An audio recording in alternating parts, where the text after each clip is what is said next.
Okay, welcome. നമ്മള് വീണ്ടും ഒരു അടുത്ത ഫിനാൻഷ്യൽ ന്യൂസ് അനാലിസിസ് ആയിട്ട് വരികയാണ്. ഇത് ബേസിക്കലി ഫിനാൻഷ്യൽ ന്യൂസ് അനാലിസിസ് അല്ല, ഒരു പർട്ടിക്കുലർ ഒരു ടോപ്പിക് മാത്രം എടുത്തിട്ട് അനാലിസിസ് ചെയ്യുന്നതാണ്.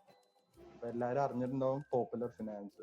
കഴിഞ്ഞ മാസം വരെ നമ്മുടെ മീഡിയാസിൽ ഫുള്ള് നിറഞ്ഞിരുന്ന സംഭവം പോപ്പുലർ ഫിനാൻസ് ആൾക്കാർക്ക് കാശ് പറ്റിച്ചു, കുറെ പേരുടെ കാശ് നഷ്ടപ്പെട്ടു എന്നൊക്കെ. അപ്പൊ അതെന്താണ്, അതെന്തുകൊണ്ടാണ് സംഭവിക്കുന്നത്, മലയാളികൾ ഇടക്കിടക്ക് ഇത് പറ്റിക്കപ്പെട്ടുകൊണ്ട് ഇത് എന്തുകൊണ്ടാണ് ഇതിനൊക്കെ കാരണം എന്നൊക്കെ ഉള്ളത് നമുക്ക് മനസ്സിലാക്കാൻ നോക്കാം. അപ്പൊ ഷമീം നമുക്കിത് എക്സ്പ്ലെയിൻ ചെയ്യും. എനിക്കറിയാവുന്ന കാര്യങ്ങളും ഡൗട്ട്സും ഇടയിൽ ചോദിക്കാം. അതോടൊപ്പം മേഘ ഉണ്ട്. മേഘ BBA ഫിനാൻസ് സ്റ്റുഡൻസ് ആണ്. കുറച്ചും കൂടി ഒരു ഫിനാൻഷ്യൽ രീതിയിൽ നമുക്ക് അതിനെ അനലൈസ് ചെയ്യാൻ പറ്റുമെന്ന് നമുക്ക് സാധിക്കും. അപ്പൊ ഷമീം പറഞ്ഞോളൂ. ഓക്കെ, പോപ്പുലർ ഫിനാൻസ് നമുക്ക് അറിയായിരിക്കും. നിങ്ങൾ പോപ്പുലർ ബജാജ് എന്നൊക്കെ കേട്ടിട്ടുണ്ടാവും. പോപ്പുലർ ബജാജ് പോപ്പുലർ ഫിനാൻസ് പറയുന്ന കമ്പനി 1965 കൂടി സ്റ്റാർട്ട് ചെയ്ത ഒരു കമ്പനിയാണ് പോപ്പുലർ ഫിനാൻസ്. ഇത് ഒരു പ്രൈവറ്റ് ലിമിറ്റഡ് കമ്പനി ആണെങ്കിൽ ആദ്യം ഒരു ചിറ്റ് ഫണ്ട് ആയിട്ടാണ്, അതായത് ചിട്ടി തുടങ്ങുന്നു. ചിറ്റ് ഫണ്ട് എന്ന് പറയുമ്പോൾ എന്താണെന്ന് അറിയാമല്ലോ, ആളുകളുടെ നിന്ന് ഡെപ്പോസിറ്റ് എടുത്തിട്ട് അത് ഇൻട്രസ്റ്റിന് കൊടുക്കുന്ന ഒരു സിസ്റ്റം തന്നെയാണ് ഈ ചിറ്റ് ഫണ്ടിനും ഉള്ളത്. ഒരു ചിറ്റ് ഫണ്ട് ആയിട്ടാണ്. ചിറ്റ് ഫണ്ട് ബാങ്കും തമ്മിൽ എന്താ വ്യത്യാസം ശരിക്കും? ചിറ്റ് ഫണ്ട് എന്ന് വെച്ച് കഴിഞ്ഞാൽ, ബാങ്ക് എന്ന് വെച്ച് കഴിഞ്ഞാൽ നിങ്ങൾക്ക് റെഗുലർ ഇൻട്രസ്റ്റ് തരുന്ന ഒരു സിസ്റ്റത്തിലേക്കാണ്. അതായത് ഡെപ്പോസിറ്റ് എടുക്കുന്നു, അതിന് റെഗുലർ ഇൻട്രസ്റ്റ് തരുന്നു. അതാണ് ബാങ്ക് ചെയ്യുന്നത്. അതേസമയം KSF ചിറ്റ് ഫണ്ട് എന്താ ചെയ്യുന്നത് വെച്ച് കഴിഞ്ഞാൽ, നിങ്ങളാണെങ്കിൽ ഒരു എമൗണ്ട് മന്ത്ലി ഒരു എമൗണ്ട് അവിടെ അടച്ചുകൊണ്ടിരിക്കണം. നിങ്ങൾക്ക് ചിട്ടി വിളിച്ച് ലേലം വിളിച്ച് ചിട്ടി എടുക്കാവുന്ന ഒരു ആസ്പെക്ട് ആണത്. ഫോർ എക്സാമ്പിൾ, ഇപ്പോ ആഷിക്കിനാണെങ്കിൽ ഒരു സപ്പോസ് 1 lakh വീതം മന്ത്ലി ഇടുന്നുണ്ട്. അപ്പൊ 12 months ആവുമ്പോൾ 12 lakhs ആവുമല്ലോ. പക്ഷെ ഈ 12 lakhsന്റെ നീഡ് ആഷിക്കിന് ഒരു സെക്കൻഡ് മന്തിൽ തന്നെ വരുവാണ്, അല്ലെ തേർഡ് മന്തിൽ തന്നെ വരുവാണ്. അപ്പൊ അതായത് ഡിസംബറിലാണ് ശരിക്കും കിട്ടുന്നത്. പക്ഷെ മാർച്ചിൽ തന്നെ ആഷിക്കിന് എന്തോ ഒരു വലിയ അത്യാവശ്യം വന്നു. അപ്പൊ 12 lakhs വേണം. അപ്പൊ ആഷിക്ക് എന്ത് ചെയ്യും, ഈ ചിറ്റ് ഫണ്ട് നടത്തുന്നിടത്ത് പോകും. അവിടെ പോയിട്ട് ലേലം വിളിക്കുമ്പോൾ ഏറ്റവും കുറഞ്ഞ എമൗണ്ട് വിളിക്കുന്ന ആർക്കാണ് കൊടുക്കുന്നത്. എക്സാമ്പിൾ പറയുകയാണെങ്കിൽ ഞാനും ഉണ്ട്, ആഷിക്കുണ്ട്, മേഘയുണ്ട്. ആഷിക്ക് വിളിക്കുന്നു, ആഷിക്കിനാണെങ്കിൽ 12 lakhs അല്ലെങ്കിൽ 11.50 വിളിക്കുന്നു. മേഘയാണെങ്കിൽ 10 lakhs വിളിക്കുന്നു. ഞാനാണെങ്കിൽ 10.5 വിളിക്കുന്നു. അപ്പൊ അൾട്ടിമേറ്റ്ലി മേഘയ്ക്കായിരിക്കും ഈ ചിട്ടി കിട്ടുന്നത്. കാരണം എന്താണെന്ന് വെച്ച് കഴിഞ്ഞാൽ മേഘയാണ് ഏറ്റവും ചെറിയ എമൗണ്ടിന് വിളിച്ചത്. 10 lakhs വിളിച്ചത് മേഘയാണ്. അപ്പൊ അങ്ങനെയാണ് ലേലം വിളി എന്ന് പറയുന്നത്. 12 ലക്ഷം അടച്ചു തീർക്കേണ്ടി വരും. എക്സാക്ട്ലി, നമ്മൾ 12 ലക്ഷം രൂപ തന്നെ അടച്ചു തീർക്കേണ്ടി വരും. ഇതാണ് ചിറ്റ് ഫണ്ട് എന്ന് പറയുന്ന ഒരു ബേസിക് കോൺസെപ്റ്റ്. ഈ ഒരു കോൺസെപ്റ്റിൽ വർക്ക് ചെയ്ത ഒരു കമ്പനി ആയിരുന്നു ഈ പോപ്പുലർ ഫിനാൻസും. അവര് ഇത് വളരെ സക്സസ്ഫുൾ ആയിട്ട് പോയിക്കൊണ്ടിരിക്കുകയായിരുന്നു. 65 to 80 ഇവരുടെ ഗ്രോത്ത് വളരെ ഫാസ്റ്റ് ആയിരുന്നു. അതോടുകൂടി ഇവർ ഭയങ്കര കോൺഫിഡന്റ് ആയിട്ട് വർക്ക് ചെയ്ത് തുടങ്ങി. അതിനുശേഷം ഇവരാണെങ്കിൽ അത് 1990 മുതലാണ് കമ്പനി ശരിക്കും അതിന്റെ റൂട്ട് തന്നെ തിരിക്കാൻ തുടങ്ങുന്നത്. ഇത് ചിറ്റ് ഫണ്ട് എന്നുള്ളത് മാറി. ഞാൻ ചിറ്റ് ഫണ്ട് എന്നുള്ള ആ ഒരു കോൺസെപ്റ്റ് പറഞ്ഞല്ലോ, അതിൽ നിന്ന് മാറിയിട്ട് they became started functioning like a bank ആണെങ്കിലും it's not a completely bank, but to a bank. അതായത് ഡെപ്പോസിറ്റ് അക്സെപ്റ്റ് ചെയ്യുന്നു, അതിന് ആ ഡെപ്പോസിറ്റേഴ്സിന് ഇൻട്രസ്റ്റ് കൊടുക്കുന്നു. ഇതായിരുന്നു അവര് ചെയ്തുകൊണ്ടിരുന്നത്. പക്ഷെ ആ ഇൻട്രസ്റ്റിന്റെ ഏറ്റവും വലിയ പ്രത്യേകത എന്താണെന്ന് വെച്ച് കഴിഞ്ഞാൽ, അവരുടെ ഇൻട്രസ്റ്റ് ഭയങ്കര ഹൈ ആയിരുന്നു. 12 to 14%, 15% ഒക്കെ ഇൻട്രസ്റ്റ് ആയിരുന്നു അവര് കൊടുത്തുകൊണ്ടിരുന്നത്. അപ്പൊ ഇൻട്രസ്റ്റ് ഭയങ്കര ഹൈ ആകുമ്പോൾ അതാണ് ഇതിനകത്ത് ഏറ്റവും വലിയൊരു ഒരു നെഗറ്റീവ് പോയിന്റ്. ഇൻട്രസ്റ്റ് ഭയങ്കര ഹൈ ആകുമ്പോൾ അത് പിന്നെ ടോട്ടൽ നമ്മളിപ്പം 12 to 14% ഇൻട്രസ്റ്റിൽ ഒരു അക്സെപ്റ്റ് ചെയ്യുവാണെങ്കിൽ നമ്മൾ തിരിച്ച് ലെൻഡ് ചെയ്യുമ്പോഴും അതിനെ കോമ്പൻസേറ്റ് ചെയ്യുന്ന രീതിയിലുള്ള ഒരു റിട്ടേൺസ് ഉണ്ടാവണം. അതാണ് ഏറ്റവും പ്രധാനപ്പെട്ട ഒരു പോയിന്റ്. ഇപ്പൊ 14% നമ്മൾ കൊടുക്കണം മിനിമം. അതിനുശേഷം നമുക്കാണെങ്കിൽ റെന്റ് കൊടുക്കണം. ഇവരുടെ ബിൽഡിങ്സ് എല്ലാം റെന്റിലാണ് ഇരിക്കുന്നത്, റെന്റ് കൊടുക്കണം. എംപ്ലോയീസിന്റെ കോസ്റ്റ് കവർ ചെയ്യണം. അതുകൂടാതെ ഇവർക്ക് വേറെ ഫിക്സഡ് എക്സ്പെൻസസ് ഉണ്ടാവും, അതായത് ഇലക്ട്രിസിറ്റി, അതേപോലെ ഫിക്സഡ് എക്സ്പെൻസസ് ഉണ്ടാവും. ഇതെല്ലാം കവർ ചെയ്ത് വരണമെങ്കിൽ എത്ര രൂപ ഇൻട്രസ്റ്റ് ചാർജ് ചെയ്യേണ്ടി വരും? Basically you are into a banking system, so you are actually giving 14% interest rate. So how much you have to get back as interest, അതാണ് ക്വസ്റ്റ്യൻ. സോ ഈ ഒരു പോയിന്റ് ഈ ഒരു സമയത്ത് ഈ ഒരു ടൈമിൽ ശരിക്കും ബാങ്ക്സ് എത്ര പെർസെന്റേജ് ഇൻട്രസ്റ്റ് തരണ്ടാവും? 1990s ഇന്ത്യയിൽ ഹൈ ഇൻഫ്ലേഷൻ ഒക്കെ ഉണ്ടായിരുന്നു. ബട്ട് ആ സമയത്താണെങ്കിൽ പോലും നമ്മുടെ റേറ്റ് ഓഫ് ഇൻട്രസ്റ്റ് ഒക്കെ 8-10% മുകളിലോട്ട് പോയിട്ടില്ല. നമ്മുടെ അതായത് ഡെപ്പോസിറ്റ് റേറ്റ് ഓഫ് ഇൻട്രസ്റ്റ്, നമ്മുടെ ഡെപ്പോസിറ്റ് റേറ്റ് ഓഫ് ഇൻട്രസ്റ്റിന്റെ ഹയസ്റ്റ് ഒക്കെ 8-10% ഒക്കെയാണ്, 10-10.5 ഒക്കെയാണ് വന്നിരിക്കുന്നത്. പക്ഷെ ആ ഒരു സമയത്ത് തന്നെ, അതായത് 2008 വരെയുള്ള സമയത്തും ഇവരൊക്കെ ആണെങ്കിൽ ബാങ്കുകളൊക്കെ 10-10.5 ആണ് കൊടുക്കുന്നത്. പക്ഷെ ഇവർ ആ സമയത്ത് 1990s തന്നെ 12-14% കൊടുക്കാന്ന് വെച്ച് കഴിഞ്ഞാൽ അറ്റ്ലീസ്റ്റ് 25-30% ബാങ്കിനേക്കാൾ മുകളിലായിരുന്നു. പക്ഷെ കോമഡി ആസ്പെക്ട് അതല്ലെന്ന്, അവരാണെങ്കിൽ 2018 പോലും ക്ലയൻസിനാണെങ്കിൽ 15% കൊടുക്കുന്നുണ്ടായിരുന്നു. അതായത് 2017, 2018, 2019 പീരീഡിൽ ശരിക്കും ബാങ്കുകളിൽ നിന്ന് അവർക്ക് കിട്ടുന്നതെന്ന് വെച്ച് കഴിഞ്ഞാൽ ഏകദേശം 7% ആണ്. അതിന്റെ ഡബിൾ കൊടുക്കുന്നുണ്ടായിരുന്നു ഈ സമയത്ത് പോലും. അപ്പോ ഈ 15% അവർ ശരിക്കും ഇൻവെസ്റ്റേഴ്സിനെ അല്യൂർ ചെയ്യാനുള്ള ഒരു സ്ട്രാറ്റജി തന്നെയായിരുന്നു അവരുടെ. 12%, 40% ഇങ്ങനെ നിക്ഷേപങ്ങൾക്ക് സ്വീകരിച്ചിരുന്നപ്പോ സാമ്പത്തിക ലോകം ഇതെങ്ങനെയാ കണ്ടിരുന്നത്?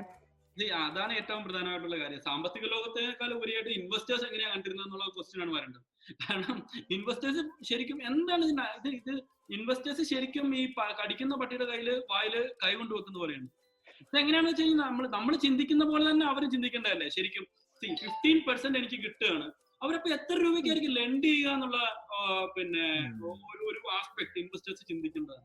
ശരിക്കും പറഞ്ഞു കഴിഞ്ഞാൽ അപ്പം ലെൻഡ് ചെയ്യുമ്പോൾ അവര് ജ്വൽ ലോൺ വെച്ചാൽ തന്നെ ഏറ്റവും സെക്യൂർഡ് ആയിട്ടുള്ള ലോണുകളിൽ ഒന്നാണ് ജ്വൽ ലോൺ. ആ സമയത്ത് പോലും ജ്വൽ ലോണിന്റെ ഒക്കെ റേറ്റ് ഓഫ് ഇൻട്രസ്റ്റ് എന്ന് പറയുന്നത് മാക്സിമം 1 രൂപ 50 പൈസ, ദാറ്റ്സ് 18%, അത്രയൊക്കെ വരാറുള്ളൂ.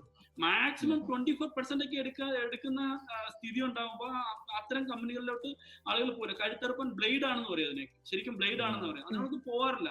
ഈ ഒരു ബിസിനസ് മോഡൽ സസ്റ്റെയിൻ ചെയ്യണമെന്ന് 24% മന്ത്ലി അവർക്ക് rate of interest per annum 24% per annum rate of interest കിട്ടിക്കൊണ്ടിരിക്കണമായിരുന്നു. പക്ഷെ അതൊരിക്കലും ചെയ്യില്ലല്ലോ നമ്മളാരും. നമ്മുടെ ബാങ്കുകൾ നമുക്കാണെങ്കിൽ 10%, 12% അല്ലെങ്കിൽ 10% ഒക്കെ നമുക്ക് ലോൺ തരുമ്പോൾ നമ്മൾ കൊണ്ടുപോയി 24% പോപ്പുലർ ഫിനാൻസിൽ കൊണ്ടുവെക്കേണ്ട ഒരു ആവശ്യമില്ലല്ലോ. അപ്പോൾ ആളുകൾ ചിന്തിക്കേണ്ട ഒരു കാര്യമാണ് എങ്ങനെ ഈ ഒരു സിസ്റ്റം സക്സസ്ഫുൾ ആകും എന്നുള്ളത്. ശരിക്കും ഇതൊരു ഫെയിലർ മോഡലായിരുന്നു. ഈ ബിസിനസ് ആണെങ്കിൽ ഈ high rate of interest offer ചെയ്തപ്പോൾ തന്നെ ഫെയിലർ ആയി തുടങ്ങിയതാണ് ശരിക്കും. എന്ന് മുതലാണ് അപ്പൊ ഈ കമ്പനി ഇങ്ങനെ ഫ്രോഡുലന്റ് ആക്ടിവിറ്റീസ് പ്രകടമായി തുടങ്ങിയത്? ഇതിന്റെ ഒരു അടിസ്ഥാന കാരണം? Actually it's A very valid question. ഒരു കമ്പനി ഒരിക്കലും ഫ്രോഡ് ആകണമെന്ന് പറഞ്ഞ് ഒരാളും തുടങ്ങണമെന്ന് ആഗ്രഹിക്കില്ല എന്നാണ് എന്റെ ഒരു വിശ്വാസം. അറ്റ്ലീസ്റ്റ് ബേസിക്കലി ഒരു കമ്പനി ഇത് തകർന്നു പോകണം, ഇത് തകർന്നിട്ട് എനിക്ക് പ്രോബ്ലം ഉണ്ടാവണം. തകർന്നു കഴിഞ്ഞാൽ എന്തായാലും അത് ഉണ്ടാക്കിയാൾക്ക് പ്രോബ്ലം ഉണ്ടാവുന്ന എനിക്കറിയാം. ആ കമ്പനി ഫോം ചെയ്ത അങ്ങനെ എനിക്കും എന്റെ ഫാമിലിക്ക് ഒരു പ്രോബ്ലം ഉണ്ടാവണമെന്നും പറഞ്ഞൊരു കമ്പനി തുടങ്ങണമെന്ന് നമ്മളെ ആരും വിചാരിക്കില്ല. പക്ഷെ ശരിക്കും എന്താ സംഭവിച്ചെന്ന് വെച്ച് കഴിഞ്ഞാൽ ഈ കമ്പനിയിൽ ശരിക്കും ഈ കമ്പനി അങ്ങനെ തുടങ്ങിയതായിരുന്നില്ല. അവര് ശരിക്കും ഇത് ഫ്രോഡുലന്റ് ആവണം എന്ന് പറഞ്ഞ് തുടങ്ങിയതാവാൻ ഒരു സാധ്യതയില്ല. മറിച്ച് എന്താണ് സംഭവിച്ചതെന്ന് വെച്ച് കഴിഞ്ഞാൽ ആക്ച്വലി അവര് 12-14% കൊടുത്തപ്പോൾ തന്നെ ഇതൊരു പോൺസി സ്കീം എന്ന് പറയുന്ന ഒരു സ്കീമിലേക്ക് പോയി തുടങ്ങി. എന്താണ് പോൺസി സ്കീം എന്ന് ഞാൻ വിശദീകരിക്കും. 1 സെക്കൻഡ്. അപ്പൊ പോൺസി സ്കീം എന്താണ്? ഈ പോൺസി സ്കീം എന്ന് പറയുന്നത് ഇതൊരു പോൺസി സ്കീമായി മാറി. അത് ഇനിഷ്യലി ആയിരുന്നില്ല. ഒരു 2005 മുതൽ ശരിക്കും ഈ കമ്പനിയുടെ സ്റ്റെബിലിറ്റി ശരിക്കും നഷ്ടമായി. കാരണം ഇനിഷ്യലി ഞാൻ പറഞ്ഞല്ലോ 2005-2006 വരെ അല്ലെങ്കിൽ 2008 വരെ അല്ലെങ്കിൽ 2012 വരെ നമുക്ക് പറയാം നമ്മുടെ രാജ്യത്തെ റേറ്റ് ഓഫ് ഇൻട്രസ്റ്റ് കൂടിക്കൊണ്ടേയിരിക്കുകയായിരുന്നു. അതായത് ഇൻഫ്ലേഷൻ കാരണമൊക്കെ റേറ്റ് ഓഫ് ഇൻട്രസ്റ്റ് കൂടിക്കൊണ്ടേയിരിക്കുകയായിരുന്നു. ആ ഒരു സമയം വരെ ശരിക്കും Popular Finance high interest charge ചെയ്യുന്നതിന് വലിയ ഇഷ്യൂ ഇല്ല. കാരണം ഹൈ ഇൻട്രസ്റ്റ് കൊടുക്കുന്നതിന് വലിയ ഇഷ്യൂ ഇല്ല. കാരണം അതേപോലെ തന്നെ നമ്മുടെ ബാങ്കുകളെല്ലാം ഹൈ ഇൻട്രസ്റ്റ് കൊടുക്കുന്നുണ്ടായിരുന്നു. അറ്റ്ലീസ്റ്റ് ബാങ്കുകളൊക്കെ 8%, 7%, 9% ഒക്കെ കൊടുക്കുന്നുണ്ടായിരുന്നു 2012 വരെ. പക്ഷെ 2012 കഴിഞ്ഞപ്പോഴേക്കും ഇൻഫ്ലേഷൻ കുറഞ്ഞു തുടങ്ങി. ഈ ഇൻഫ്ലേഷൻ കുറയുമ്പോൾ ഇൻട്രസ്റ്റ് റേറ്റും കുറയും. അതാണ് ഏതൊരു രാജ്യത്തിന്റെയും പിന്നെ ഇക്കണോമി പറയുന്നത്. അതായത് inflation is coming down, then interest rates also come down. ഇപ്പൊ എന്താ സംഭവിച്ചത്? ഇനിഷ്യലി ഇവരാണെങ്കിൽ നല്ല രീതിയിൽ ബിസിനസ് ചെയ്ത സമയത്ത് 12% കൊടുത്തു. അപ്പോൾ ഒരു 18% ഒക്കെ നോർമലി അവർക്ക് കിട്ടുന്നുണ്ടായിരുന്നു. ബിസിനസ് വലിയ കുഴപ്പമില്ലാതെ തട്ടുമുട്ടുമില്ലാതെ പോയിക്കൊണ്ടിരുന്നു.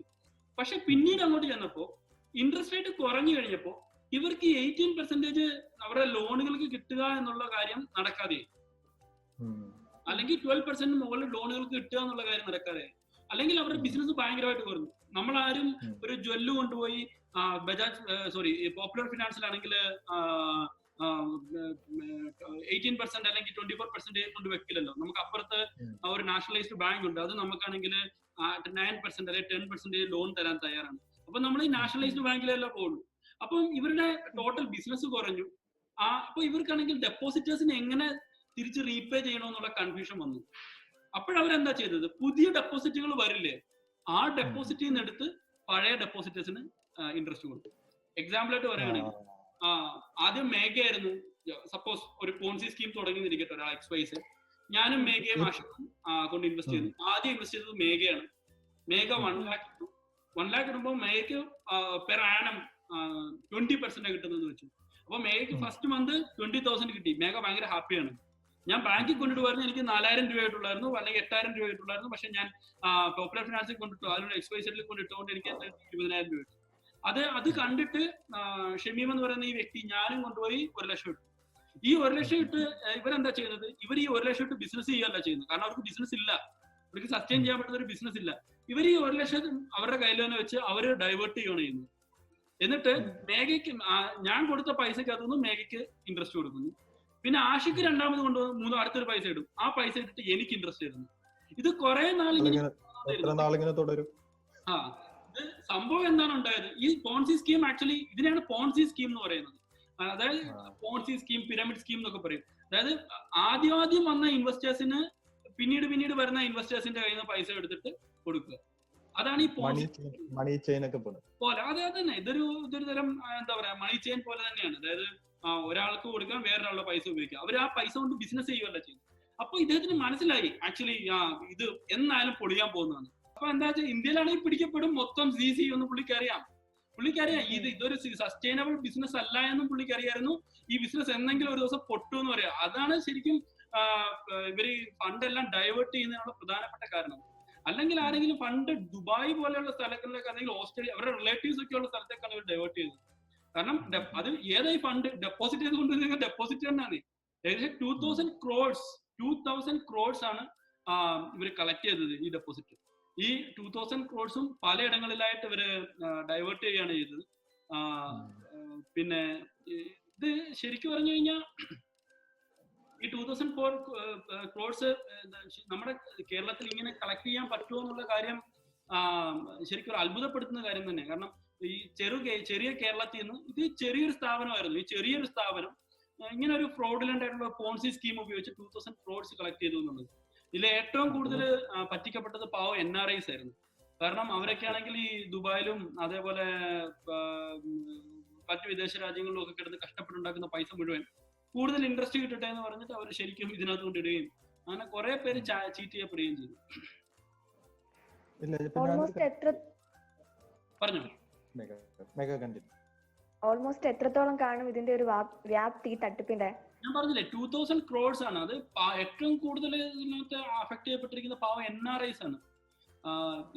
ഈ ഫ്രോഡ് എങ്ങനെ ഇവർ ഈ ഫ്രോഡ് ചെയ്തു എന്ന് പറയുന്നത് തന്നെ ഭയങ്കര കോമഡിയാണ്. കാരണം 2014 മുതൽ ഈ കമ്പനിയോട് RBI പറഞ്ഞായിരുന്നു, you are not suppose to collect any deposits from now onwards.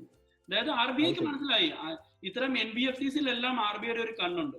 RBI is a watchdog. ഇവര് ഇത്തരം കമ്പനീസിനെ എല്ലാം നോൺ ബാങ്കിങ് ഫിനാൻസ് കമ്പനീസിനെ എല്ലാം ശരിക്കും RBI വാച്ച് ചെയ്യുന്നുണ്ട്. RBI is watchdog. പക്ഷെ എന്ത് സംഭവിച്ചെന്ന് വെച്ച് കഴിഞ്ഞാൽ ഈ കമ്പനിയെ മോശമായിട്ടാണ് നടക്കുന്നതെന്ന് മനസ്സിലായപ്പോ, ഇവരുടെ ബിസിനസ് സസ്റ്റൈനബിൾ അല്ല എന്ന് മനസ്സിലായപ്പോ തന്നെ RBI പറഞ്ഞു, ഇപ്പൊ നമ്മളൊരു വലിയ ഫിനാൻഷ്യൽ അനലിസ്റ്റ് ഒന്നും അല്ല, ഞാനോ ആഷിക്കോ അല്ലെങ്കിൽ മേഘയോ, പക്ഷെ നമുക്ക് തന്നെ ഇപ്പൊ ഈ ഒരു ഡിസ്കഷനിൽ മനസ്സിലായി 12% അല്ലെങ്കിൽ 14% അക്സെപ്റ്റ് ചെയ്തിട്ട് അവർക്ക് ഒരിക്കലും 14% ഡെപ്പോസിറ്റ് റേറ്റ്സ് കൊടുത്തിട്ട് അവർക്ക് ഒരിക്കലും സസ്റ്റൈനബിൾ ആയിട്ട് പോകാൻ പറ്റില്ല.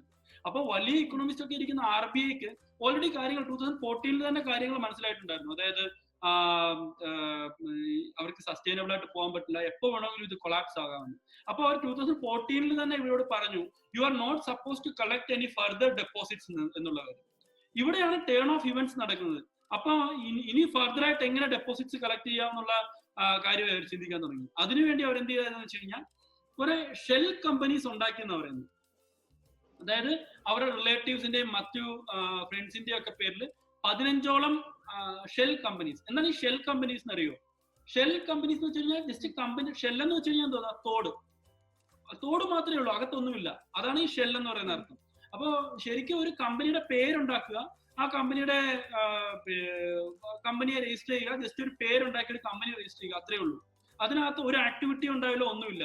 അപ്പൊ ഇദ്ദേഹത്തിന്റെ പേരിലും പോപ്പുലർ നിധി, പോപ്പുലർ അങ്ങനെയൊക്കെ പറഞ്ഞിട്ട് കുറെ റിലേറ്റീവ്സിന്റെ ഒക്കെ പേരിലായിട്ട് 15ഓളം പാർട്ണർഷിപ്പ് ഫേംസ് ഇവരുണ്ടാക്കി. എന്നിട്ട് ഡെപ്പോസിറ്റേഴ്സിനോട് പറഞ്ഞു, നിങ്ങൾ ഡയറക്റ്റ് ആയിട്ട് ഞങ്ങൾക്ക് ഡെപ്പോസിറ്റ് ചെയ്യണ്ട, നിങ്ങൾ ഒരു കാര്യം ചെയ്യും, ഞാൻ അക്കൗണ്ട് നമ്പർ തരാം, ഈ അക്കൗണ്ടിലേക്ക് ഇടാൻ പറഞ്ഞു. ഇവർ ഇടുന്നത് പോപ്പുലർ ഫിനാൻസിന്റെ അക്കൗണ്ടിലേക്കല്ല ഇടുന്നത്. ഇവർ ഈ ഷെൽ കമ്പനീസ് ഉണ്ടാക്കിയില്ലേ, ഈ ഷെൽ കമ്പനീസിന്റെ എല്ലാം അക്കൗണ്ടുകളാണ് കൊടുത്തത്. ആ അക്കൗണ്ടുകളിലേക്ക് ഇവര് ഫണ്ട് നിക്ഷേപിച്ചു. പറഞ്ഞു. ഈ കമ്പനീസ് ഈ അക്കൗണ്ട്സിന് ഇത്ര എമൗണ്ട് കളക്ട് ചെയ്യാൻ പറ്റുമെന്ന് ബാങ്ക് റെഗുലേറ്റ് ചെയ്യൂലേ? അപ്പൊ നമ്മൾ തന്നെ ഒരു അക്കൗണ്ട് ഉണ്ടാക്കിയിട്ട് കണ്ടമാനം കാശ് വരികയാണെങ്കിൽ ബാങ്ക് തന്നെ ചോദിക്കുക എവിടെ ഇത്രയും കാശ് വന്നു. കറക്റ്റ്. ആക്ച്വലി ഇവിടെ എന്താ സംഭവിച്ചതെന്ന് വെച്ച് കഴിഞ്ഞാൽ, പോപ്പുലർ ഫിനാൻസിന്റെ അടുത്ത് RBI പറഞ്ഞിരുന്നു, ഇനി മുതൽ you are not suppose to invest in this company, നിങ്ങൾ you are not suppose to deposit take any deposit for Popular ഫിനാൻസിന്. അതായത് പോപ്പുലർ ഫിനാൻസിന് ഈ ഡെപ്പോസിറ്റ്സ് ഒന്നും എടുക്കാൻ പാടില്ല എന്നുള്ള കാര്യം RBI കർശനമായിട്ട് പറഞ്ഞു. പോപ്പുലർ ഫിനാൻസിന്റെ കാര്യം കഴിഞ്ഞു. പിന്നീട് അവരെന്താ വെച്ചാൽ ഈ ഇൻവെസ്റ്റ്മെന്റ്സ് ഉണ്ട്, ഈ പിന്നെ LLPs ഉണ്ടാക്കിയില്ലേ, അതായത് പാർട്ണർഷിപ്പ് ഫേംസ് ഉണ്ടാക്കിയില്ലേ, ഏകദേശം 15ഓളം. ഈ കമ്പനീസിലേക്ക് RTGS ചെയ്തെല്ലാം അവരുടെ ഇൻവെസ്റ്റേഴ്സ് ആയിട്ടാണ്, ഡെപ്പോസിറ്റേഴ്സ് ആയിട്ടല്ല, ഇൻവെസ്റ്റേഴ്സ്, അതായത് ഒരു ഓണേഴ്സ് ആയിട്ടാണ്. മനസ്സിലായി? അപ്പൊ അതായത് ഞാൻ ആഷിക്കിന്റെ ഒരു കമ്പനിയിൽ ഇൻവെസ്റ്റ് ചെയ്തിട്ട് ആ കമ്പനിയുടെ ഷെയർ വാങ്ങുന്നതായിട്ട് അവർ കളിച്ചിട്ടുണ്ട്. You are an owner of this company. മനസ്സിലായോ? അപ്പോ അവരൊരു, ഞാൻ ഫോർ എക്സാമ്പിൾ ആയിട്ട് പറയുകയാണെങ്കിൽ, ഞാൻ ഈ ഫ്രോഡ് എങ്ങനെ ചെയ്യാൻ പോകുന്നത് വെച്ച് കഴിഞ്ഞാൽ, എന്റെ പേര് ഷമീം ലിമിറ്റഡ് എന്ന് പറയുന്ന ഒരു കമ്പനി ഉണ്ട്. ആ കമ്പനി എടുത്ത് പറഞ്ഞു, RBI പറഞ്ഞു, ഇനി മുതൽ ഷമീം ഒരു രൂപ പോലും ഡെപ്പോസിറ്റ് എടുക്കാൻ പാടില്ല. അപ്പൊ ഞാൻ എന്ത് ചെയ്തു, എന്റെ ഫ്രണ്ടിന്റെ പേരുണ്ട് ആഷിഖ്. അപ്പൊ ആഷിഖ് ലിമിറ്റഡ് എന്ന് പറയുന്ന ചുമ്മാ ഒരു കമ്പനി ഉണ്ടാക്കി, അതിനൊരു ആക്ടിവിറ്റി ഇല്ല, അതുകൊണ്ടാണ് ഷെൽ കമ്പനി എന്ന് പറയുന്നത്. ഈ ആഷിഖിന്റെ പേരിൽ ഒരു ബാങ്ക് അക്കൗണ്ട് ഇല്ലേ, ആ ബാങ്ക് അക്കൗണ്ട് കൊടുത്തിട്ട് ഞാൻ മേഘയോട് പറയുന്നു, you send an RTGS to Ashiq എന്ന് പറയുന്നു. അപ്പൊ ഇത് പറയുന്നവരാണ് ഷമീമാണ്, അതായത് പോപ്പുലർ ഫിനാൻസ് ആണ്. അപ്പം പോപ്പുലർ ഫിനാൻസ് 15% ഇൻട്രസ്റ്റ് റേറ്റ് കൊടുക്കുന്നുണ്ട്. അപ്പൊ എനിക്ക് 15% ഇൻട്രസ്റ്റ് റേറ്റ് കിട്ടുമെങ്കിൽ ഞാൻ അയക്കും എന്നുള്ള ആ ഒരു കോൺഫിഡൻസിൽ കഴിഞ്ഞ 10-20 വർഷമായിട്ട് ഇവർ കൊടുത്തുകൊണ്ടിരിക്കുകയാണ്, അല്ലെ 30 വർഷമായിട്ട് കൊടുത്തുകൊണ്ടിരിക്കുകയാണ്. ഇനി കിട്ടുമെന്നുള്ള കോൺഫിഡൻസിൽ മേഘ ധൈര്യമായിട്ട് എന്ത് ചെയ്തു, ആഷിക്കിന് സെൻഡ് ചെയ്യുന്നു. പക്ഷെ ആഷിഖ് എന്ന് പറയുന്ന ഈ കമ്പനിയിൽ വന്ന ഈ ഡെപ്പോസിറ്റ്സ് അത് ഡെപ്പോസിറ്റ് ആയിരുന്നില്ല. ആഷിക്കിന്റെ ഷെയർ ശരിക്കും പറഞ്ഞ, ആഷിഖ് എന്ന് പറഞ്ഞ ഷെൽ കമ്പനിയുടെ ഷെയർ ശരിക്കും മേഘ മേടിക്കുകയായിരുന്നു. അവർക്ക് കൊടുത്തിരുന്നതെന്ന് വെച്ച് കഴിഞ്ഞാൽ ഷെയർ സർട്ടിഫിക്കറ്റ്സ് ആണ്. ആ ഷെയർ സർട്ടിഫിക്കറ്റിനകത്ത് എന്താ പറഞ്ഞേക്കുന്നത് വെച്ചാൽ, ആഷിക്കിന്റെ ഷെയർ നിങ്ങൾ വാങ്ങിയിരിക്കുന്നു. അപ്പൊ ഓരോ ഷെൽ കമ്പനിയുടെ ഷെയർ നിങ്ങൾ വാങ്ങിയിരിക്കുന്നു. എന്നിട്ട് ഈ ഫണ്ട് ഇവരെന്ത് ചെയ്തു, ഇവർ ഡൈവേർട്ട് ചെയ്തു. ദേ send this fund abroad. Diversion എന്ന് വെച്ച് കഴിഞ്ഞാൽ അത് പുറത്തുള്ള രാജ്യങ്ങളിൽ അസറ്റ് മേടിക്കുന്നതിന് വേണ്ടി ഇവർ ഉപയോഗിച്ചു. അത് ഇന്ത്യയിൽ പോലും അവർ നിർത്തില്ല, കാരണം അവർക്കറിയാം it is going to collapse at any point of time. അപ്പൊ പറഞ്ഞു, ഈ NBFC നിക്ഷേപങ്ങൾ അപ്പോൾ സുരക്ഷിതമല്ലല്ലോ. അപ്പൊ ഇതിന് മുന്നേ ഇതേപോലെ എന്തെങ്കിലും ഫ്രോഡുലന്റ് ആക്ടിവിറ്റീസ് നടന്ന കേസസ് ഉണ്ട്? ഈ 12 to 15% ഇൻട്രസ്റ്റ് റേറ്റ് ഒക്കെ, ഇൻട്രസ്റ്റ് റേറ്റ് അതായത് ഫിക്സഡ് ഇൻകം ഒക്കെ ഉദ്ദേശിച്ച് ഇടുന്നത് ശരിക്കും നിങ്ങൾ എന്താ വിചാരിക്കുന്നത്? അതൊരു വിധിയാണോ അതോ അവരുടെ പിന്നെ ഗ്രീഡാണോ? നിങ്ങൾ എന്ത് വിചാരിക്കുന്നു? ഇൻവെസ്റ്റേഴ്സിന്റെ വിധിയാണോ അതോ ഇൻവെസ്റ്റേഴ്സിന്റെ ഗ്രീഡാണോ? നിങ്ങൾ എന്താ വിചാരിക്കുന്നത്? ഇത് ശരിക്കും പറഞ്ഞു കഴിഞ്ഞാൽ ഇൻവെസ്റ്റേഴ്സിന്റെ ഗ്രീഡ് അല്ലേ, ഒരു വിധിയാണെന്ന് പറയാൻ പറ്റുമോ? ഇത് ശരിക്കും പറഞ്ഞു കഴിഞ്ഞാൽ ഇൻവെസ്റ്റേഴ്സിന്റെ ഗ്രീഡ് കാരണം ഇവർക്ക് ഉണ്ടാവുന്ന, അതായത് അവരുടെ അത്യാഗ്രഹം കാരണം ഉണ്ടാവുന്ന ഒരു കാര്യമാണ്. ഇത് ആദ്യമായിട്ടല്ല നമ്മുടെ നാട്ടിൽ നടക്കുന്നത്. ഇത്തരം DHFLന്റെ ലേറ്റസ്റ്റ് സ്കാം, DHFL എന്ന് പറയുന്നത് ധവാൻ ഹൗസിംഗ് ഫിനാൻസ് ലിമിറ്റഡ് എന്ന് പറയുന്ന ഒരു കമ്പനി ഉണ്ടായിരുന്നു. അതിലും ശരിക്കും പറഞ്ഞു കഴിഞ്ഞാൽ ഇതേപോലെ ഒരു സ്കാം നടന്നതാണ്. എന്താ സംഭവിച്ചതെന്ന് വെച്ച് കഴിഞ്ഞാൽ, ഡെപ്പോസിറ്റേഴ്സ് എല്ലാം ഡെപ്പോസിറ്റ് ചെയ്യാൻ നോക്കുന്നു, DHFL കൊണ്ട് ഡെപ്പോസിറ്റ് ചെയ്യുന്നു, വലിയ നഷ്ടം, DHFL ക്ലോസ് ചെയ്തു. അപ്പോ ഡെപ്പോസിറ്റേഴ്സിന് അവരുടെ പൈസ തിരിച്ചു കിട്ടിയില്ല. ഇതേപോലെ യെസ് ബാങ്കില് അല്ല, DHFL ഷെൽ കമ്പനി ആയിരുന്നില്ല. DHFL ശരിക്കും ഒരു ഹൗസിംഗ് ലോൺസ് ഒക്കെ കൊടുത്തുകൊണ്ടിരുന്ന കമ്പനിയാണ്. പക്ഷെ അവർ ഫെയിൽ ആവാൻ കാരണം എന്താണെന്ന് വെച്ച് കഴിഞ്ഞ് കഴിഞ്ഞാൽ, നോക്കുക, ഇവിടെയും അവർ റേറ്റ് ഓഫ് ഇൻട്രസ്റ്റ് ഹൈ ആക്കിക്കൊണ്ട്, അതായത് 10%, 15%, 12% ഒക്കെ റേറ്റ് ഓഫ് ഇൻട്രസ്റ്റ് ഓഫർ ചെയ്തുകൊണ്ട് ഡെപ്പോസിറ്റ്സ് അക്സെപ്റ്റ് ചെയ്യാൻ തുടങ്ങി. എന്നിട്ട് ആ സമയത്താണ് ഇൻട്രസ്റ്റ് റേറ്റ് ഇന്ത്യയിൽ കുറഞ്ഞു വന്നത്. അപ്പോൾ 8%, 7% അവർക്ക് ഓൾറെഡി ബാങ്കുകളാണെങ്കിൽ ഹൗസിംഗ് ലോണുകൾ കൊടുക്കുന്നുണ്ട്. DHFL ആണെങ്കിൽ ഹൗസിംഗ് ലോൺ കൊടുക്കുന്നത്, ഹൗസിംഗ് ലോണിന് ഡെപ്പോസിറ്റ് സ്വീകരിക്കുന്നത് തന്നെ 10%, 12%. അവർക്ക് എങ്ങനെ സസ്റ്റെയിൻ ചെയ്യാൻ പറ്റും? സസ്റ്റെയിൻ ചെയ്യാൻ പറ്റില്ല. ഒരു ദിവസം കൊളാപ്സ് ആയി. അങ്ങനെയാണ് DHFL കൊളാപ്സ് ആവുന്നത്. അവിടെയും ഇൻവെസ്റ്റേഴ്സിനല്ല, ഈ ഡെപ്പോസിറ്റേഴ്സിന് അവരുടെ ഗ്രീഡ് തന്നെയായിരുന്നു അവരെ ഏറ്റവും കൂടുതൽ അഫക്ട് ചെയ്യുന്നത്. വലിയ ഇൻട്രസ്റ്റ് നോക്കി പോണതാണ് ഈ പ്രശ്നമല്ലേ? എപ്പോഴും ആക്ച്വലി വലിയ ഇൻട്രസ്റ്റ് നോക്കി പോകുമ്പോൾ, അല്ലെങ്കിൽ വലിയ എമൗണ്ട് കിട്ടും എന്നുള്ള പ്രതീക്ഷയിൽ പോകുമ്പോഴെല്ലാം ഇതാണ് ഒരു നെറ്റ് റിസൾട്ട് ആയിട്ട് വരിക. കാരണം ഒരിക്കലും കണ്ടിന്യൂസ് ആയിട്ട് അവർക്ക് ഈ ഹയർ റേറ്റ് ഓഫ് ഇൻട്രസ്റ്റ് അല്ലെങ്കിൽ ഹയർ റിട്ടേൺസ് കൊടുത്തുകൊണ്ടിരിക്കാൻ പറ്റില്ല. അല്ലെങ്കിൽ അത്രയ്ക്ക് പെർഫെക്റ്റ് ആയിട്ടുള്ള ബിസിനസ് മോഡൽ ആയിരിക്കണം. ഈ ഹൈ റേറ്റ് അവർക്ക് ആ ബേർഡൻ കൂടുന്തോറും, അതായത് ഇൻട്രസ്റ്റ് ബേർഡൻ കൂടുന്തോറും ആ കമ്പനിയുടെ സ്റ്റെബിലിറ്റി പോയിക്കൊണ്ടേയിരിക്കും. അത് അങ്ങനെയുള്ള കമ്പനികൾ നശിക്കുകയാണ് ചെയ്യുന്നത്. ശരിക്കും ഇൻവെസ്റ്റ് ചെയ്യുന്നതിന് മുമ്പ് അവരുടെ ബിസിനസ് മോഡൽ എന്താണെന്നും എങ്ങനെയാണ് ഇത് തരാൻ പറ്റുന്നതെന്നും നോക്കണം നമ്മൾ, അല്ലേ? ഇത് ഇങ്ങനെയുള്ള ഈ ബിസിനസ് മോഡലിൽ ശരിക്കും പറഞ്ഞു കഴിഞ്ഞാൽ ഇൻവെസ്റ്റേഴ്സിന് 1 സെക്കൻഡ്.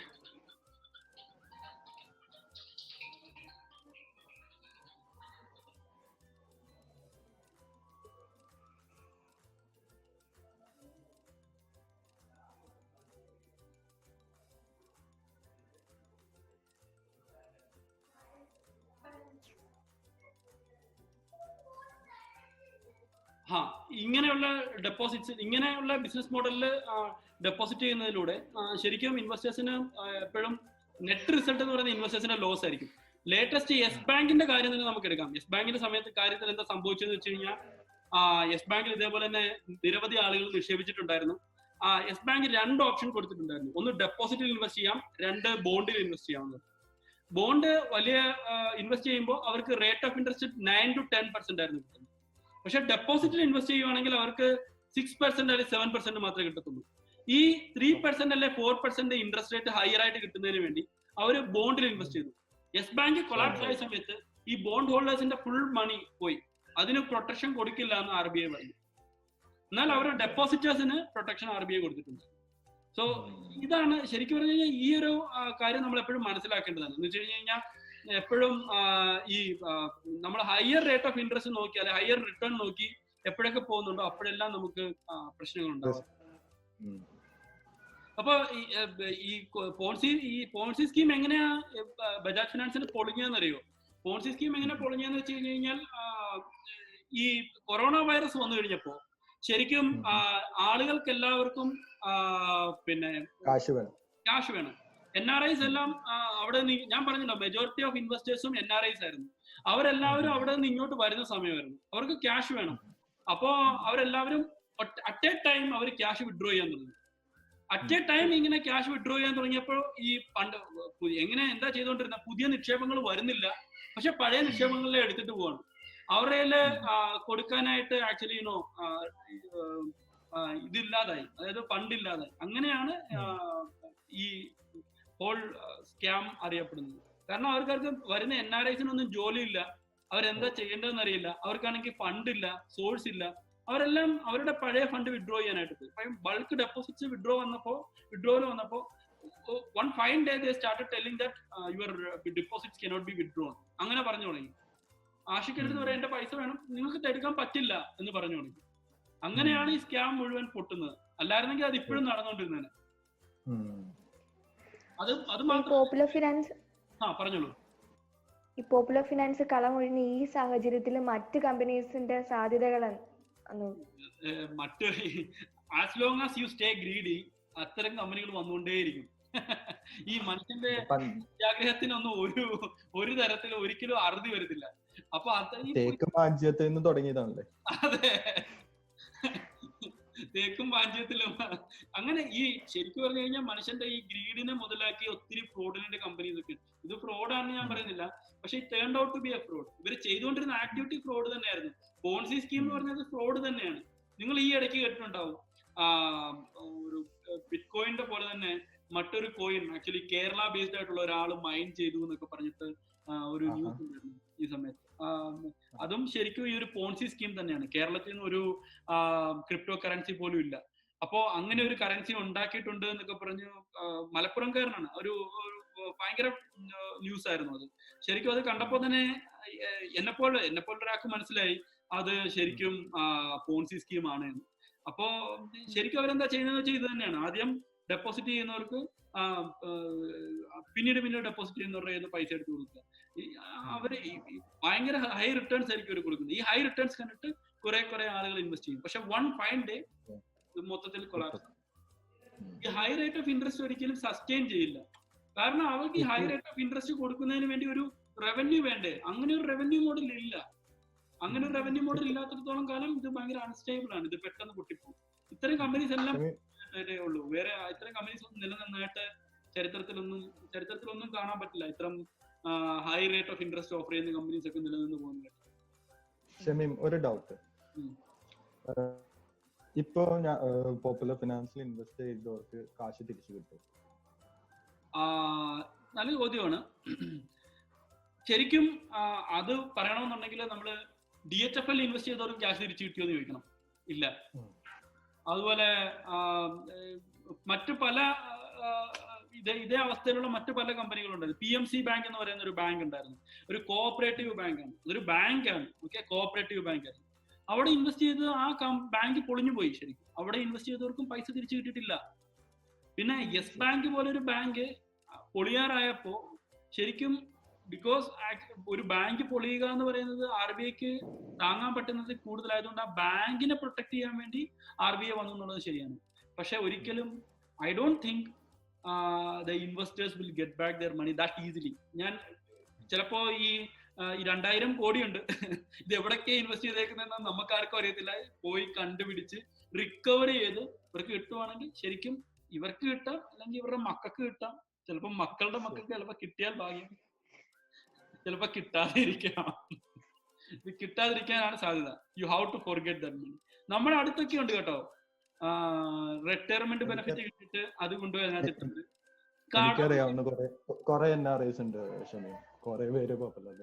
അത് മാത്രമല്ല, കടം മേടിച്ച് ഇതും മനസ്സിലാക്കണം. NRIs ഇട്ടത് പോട്ടെ, കടം മേടിച്ച് ഇതിനകത്തിട്ട ഒരാളെ ഞാൻ പരിചയപ്പെട്ടിട്ടുണ്ട്. എന്ന് വെച്ച് കഴിഞ്ഞാൽ 10 lakhs അദ്ദേഹം ഇൻട്രസ്റ്റിന് എടുത്തു. ഇൻട്രസ്റ്റിന് എടുക്കുന്നത് അദ്ദേഹത്തിന്റെ വീട് പണയം വെച്ചിട്ടാണ്. എവിടെ നിന്ന്? ബാങ്കിൽ നിന്ന് വീട് പണയം വെച്ചിട്ട് എടുക്കുമ്പോൾ 8% അല്ലെങ്കിൽ 7% കൊടുത്താൽ മതി. ഈ 10 lakhs ഇദ്ദേഹം കൊണ്ടുപോയി പോപ്പുലർ ഫിനാൻസിൽ 15% എടുത്തു. അപ്പോ കോമഡി അതിന്റെ ആസ്പെക്ട് നോക്കുക. 15% വീതം കിട്ടുന്നു, അതിൽ 7% ബാങ്കിൽ പോകുന്നു, നെറ്റ് 8% ഉണ്ട്. ആ 8% ജീവിക്കാവുന്നതാണ് ഈ പാവം വിചാരിച്ചിരിക്കുന്നത്. പക്ഷെ അദ്ദേഹത്തിന്റെ ഇപ്പോഴത്തെ സ്ഥിതി ഭയങ്കര ദയനീയമാണ്. ഹോസ്പിറ്റലിൽ പോകാൻ പോലും പൈസ ഇല്ലാത്തൊരവസ്ഥയിലാണ് ഞാൻ അദ്ദേഹത്തെ കാണുന്നത്. So the situation is very bad actually. ഇങ്ങനെയൊക്കെ ചെയ്തത്. പിന്നെ ഇനി ഇതിനകത്ത് ഏറ്റവും കോമഡി ആയിട്ടുള്ള കാര്യം എന്താണെന്ന് വെച്ച് കഴിഞ്ഞാൽ, നമ്മൾ കാണുന്നത് ശരിക്കും എനിക്ക് അബദ്ധം പറ്റിയെന്ന് പറഞ്ഞ് മുന്നോട്ട് വരുന്ന ഒരു 20% ആളുകളെ നമ്മൾ കാണുള്ളൂ.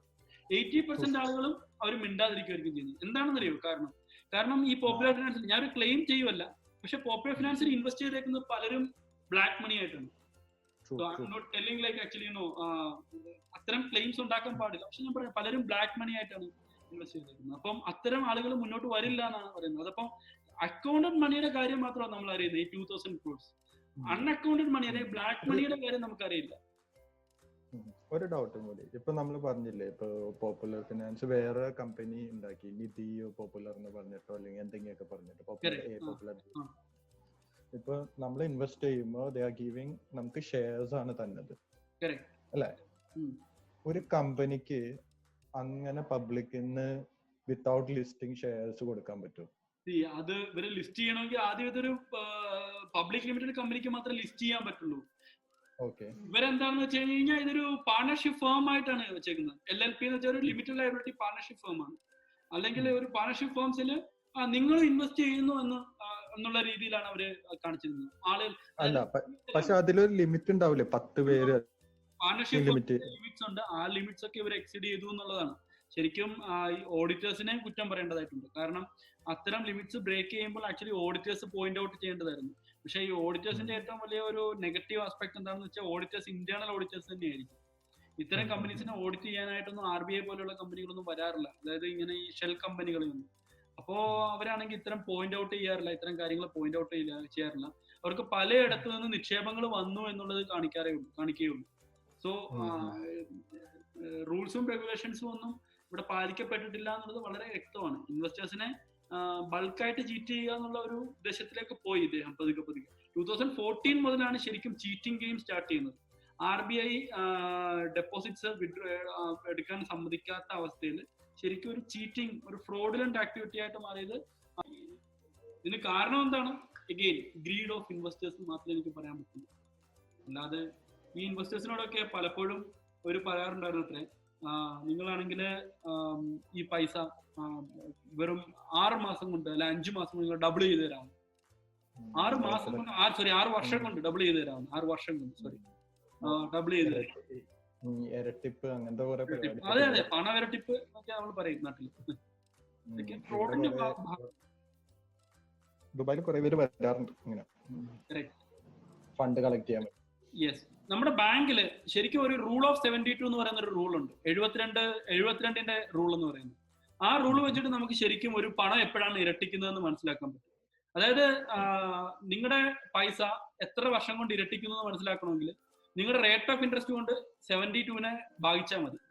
ഫോർ എക്സാമ്പിൾ, ആഷിക്ക് ഒരു പൈസ 6% കൊണ്ടിരുന്നു വെച്ചു, 100 രൂപ അല്ലെങ്കിൽ 1000 രൂപ 6% കൊണ്ടിരുന്നു വെച്ചു.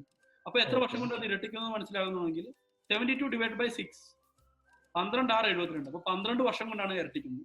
അപ്പോ സാധാരണ ബാങ്കുകളൊക്കെ റേറ്റ് ഓഫ് ഇൻട്രസ്റ്റ് ആയിട്ട് കൊടുക്കുന്നത് 6% ആണ്. നിങ്ങളുടെ പണം ഇരട്ടിക്കണമെങ്കിൽ അത് ഏകദേശം 6 വർഷം എടുക്കും, 12 വർഷം എടുക്കും. അപ്പൊ 12 വർഷം എടുക്കും മിനിമം. അതേസമയം ഇവര് പറയുന്നത് ഞങ്ങൾ 6 വർഷം കൊണ്ടല്ല 5 വർഷം കൊണ്ട് നിങ്ങൾക്ക് 5 വർഷം കൊണ്ടെന്നാ പറയുന്നത്. 5 വർഷം കൊണ്ട് നിങ്ങളുടെ പണം ഇരട്ടിപ്പിച്ചു തരുന്നു. 5 വർഷം കൊണ്ടെന്ന് പറയുമ്പോൾ ഒരു 15% കൊടുത്താൽ മാത്രമേ ഈ പണം 5 വർഷം കൊണ്ട് ഇരട്ടിപ്പിക്കാൻ പറ്റും. അപ്പൊ 6 അവിടെ കിടക്കുന്നു. 15% നമുക്ക് തന്നുണ്ടെങ്കിൽ അവർ എത്ര പെർസെന്റേജ് ഉണ്ടാക്കേണ്ടി വരും? 25% ഉണ്ടാക്കേണ്ടി വരും. എവിടുന്ന് വരുന്നു? അത് ചിന്തിക്കാനുള്ള റാഷണൽ ബിഹേവിയർ ഈ പൈസയുടെ കാര്യത്തിൽ ഒരിക്കലും ആ റാഷണാലിറ്റി ഹ്യൂമൻ ബീങ്സ് ഉണ്ടാവാറില്ല. അവിടെയാണ് ഈ ഇഷ്യൂ ഉണ്ടാവുന്നത്.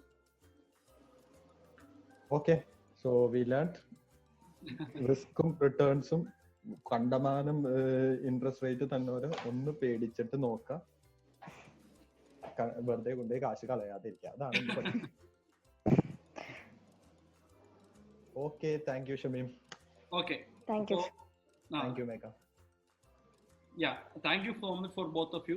ഇന്നത്തെ ഈ സെഷൻ ഭയങ്കര ഇൻട്രസ്റ്റിംഗ് ആയിരുന്നു. നിങ്ങളുടെ ക്വസ്റ്റ്യൻസ് ഒക്കെ നല്ല ഇൻട്രസ്റ്റിംഗ് ആയി തോന്നി. എന്നെ കൊണ്ട് പറ്റുന്ന രീതിയിൽ ഞാൻ എക്സ്പ്ലെയിൻ ചെയ്തിട്ടുണ്ടെന്നാണ് എന്റെ വിശ്വാസം. അടുത്ത വട്ടം നമുക്കൊരു ബെറ്റർ ടോപ്പിക് വരെ അടുത്ത വട്ടം നോക്കാം. Okay, thank you sir.